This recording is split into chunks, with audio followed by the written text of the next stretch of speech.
if you could both just briefly summarize the characters you both play. Okay, I play Dr. Garrett. He is a scientist. He is a doctor. He's an expert in his field, and that's drowning. And he's trying to manage this kid. And I don't know if he's trying to save him, because I don't think he believes he can be saved until he is made to be a believer. So that's what he does. Perfect. Tommy Shine, first responder, firefighter, comes in doing his job as he's done so many times before, and has no reason to believe that that this kid who he has pulled out of the water, who's exceeded the time in which they assume he can be saved, is savable, is salvageable. Yet another loss, and also a person who isn't a faithful person, not a non-believer. So now he basically gets taken on a journey, because he's done something that basically ties him into a miracle, and so he's watching it unfold before his eyes, and he just can't believe it. He cannot believe that the power of this woman's prayer, the power of the community, how people have joined together to sort of not give up on this kid who he himself probably did give up on. So now it's something that it's a journey he's going through for himself. I couldn't agree more. So what attracted you then for both of you to be part of this project? Oh, story. Actually, the decision was made for me. I hadn't seen the script yet, and my manager called me and said, "Dennis, I have this great story. You're doing it.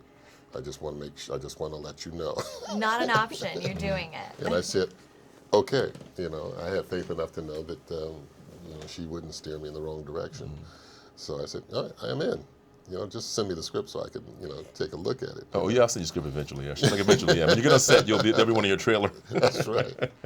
And she sent it to me. I said, "Oh my God, I'm so happy you said yes to this." Because I don't know. I guess there was a time constraint. Yeah. I don't know. I mean, that's what it felt like to me. So I said, "Okay, yeah." I said, "I'm there. I'm in." That's amazing. And you yourself had faith. Yes, I do. And yourself, how did you get attached to the project? I was actually working on location somewhere, and my team called me and they said there's this interesting script that Devon Franklin is producing, and it's a faith-based script, and they kind of gave me a synopsis of it. Chrissy Metz was attached to it. They gave me the other characters involved who they had already signed on. And I'm always looking for something different, different character, different demographic, different audience. I think people sometimes in our business get locked into whether they want to or not, whether it's intentional or not, going into the same demographic. The audience knows them, and that audience watches a certain type of product and certain type of material, and so they're constantly seeing that same person in that sort of area. And I like to always find someone who doesn't know me, who hasn't seen something that I've been in, because you're creating a following, and also you're diversifying your portfolio, as I like to say.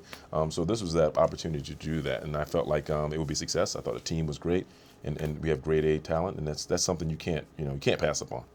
Something you can't fake either. Well, that's brilliant, because that actually leads me to my next question. You talk about these different audiences.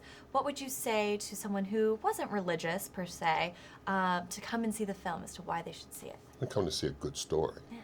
And you're coming to see a true story. So why wouldn't you? And who knows? It might shape your faith from here on out. But you can't say that to a non-believer, because you see that. I say, well, just come and see a good movie. Right, it's a great story. I couldn't agree more. And the fact that it is a true story is remarkable to me. I think that also brings on the waterworks. Yeah, it's got to pique your interest. Yeah.